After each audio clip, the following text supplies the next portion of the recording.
At Axis, we have a vision that has inspired us to become the leading name in network video surveillance.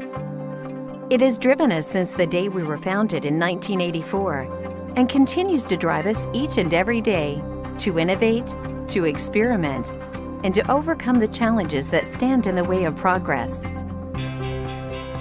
Back in 1996, our vision inspired us to develop the world's first network camera, initiating the shift from analog to digital surveillance.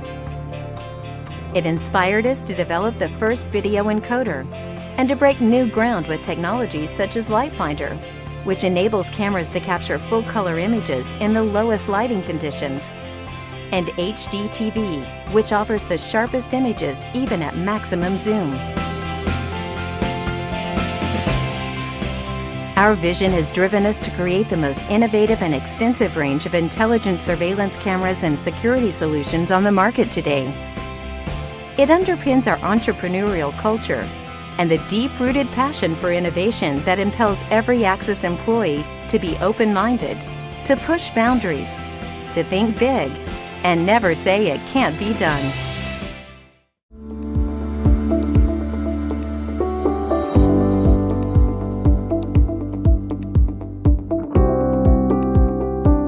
Sudhindra Holla. I am the country manager for Axis Communications, running business for India and SAARC organization. In terms of the big data and the analytics, I think it's the next trend coming up in the next 4 to 5 years in the industry, because in video technology and the network video technology, there's a lot of video feeds coming in. So there needs to be something behind as a big data analytics, which analyzes all this different pieces of video information and then makes sense to take conclusive action based on an incident.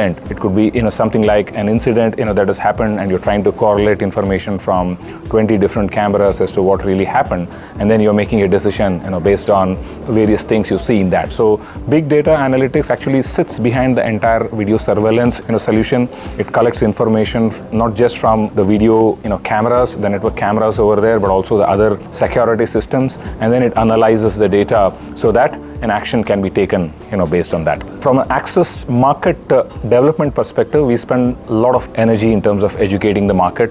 One of the things we do is drive our sales education monthly webinars, where we educate our channel partners and consultants on the latest from Axis in terms of solutions, products, technology and processes.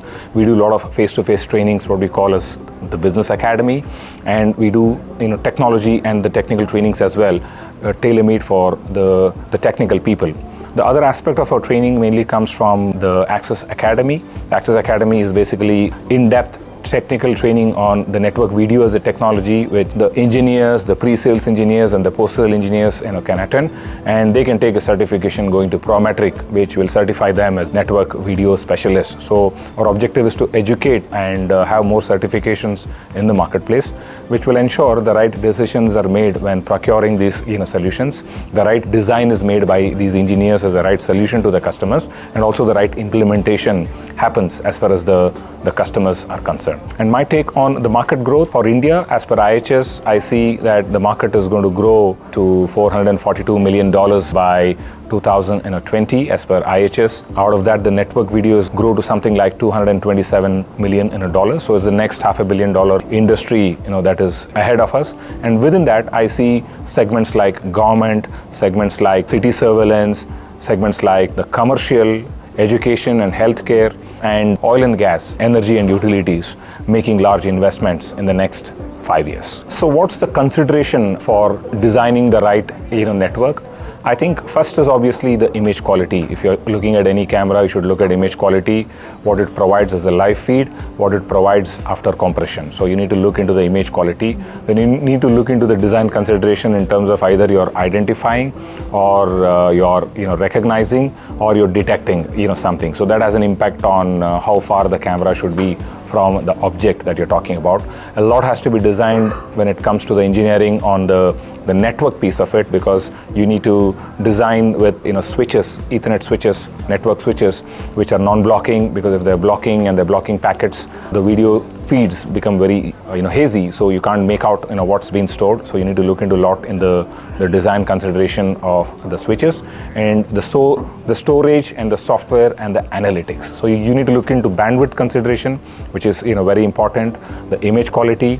Then you need to look into the design consideration of the switches, the analytics, and the software. And obviously, as a total system, you need to look into what is the cost and what it takes over the next 5 years or 7 years to maintain it. Then you have a fair idea of what we call as the total cost of ownership, or TCO. So then the solution may be a little high as you start, but as you start using it, because the system is very reliable, the quality is very good, the downtime is very less, and it's consistent on the performance, the vendor support is good, then what happens over a period of 3-4 years, the costs drastically start coming down, and you save a lot as you use the solution. So these are the real parameters that one needs to consider when designing a video surveillance or a network video kind of a solution.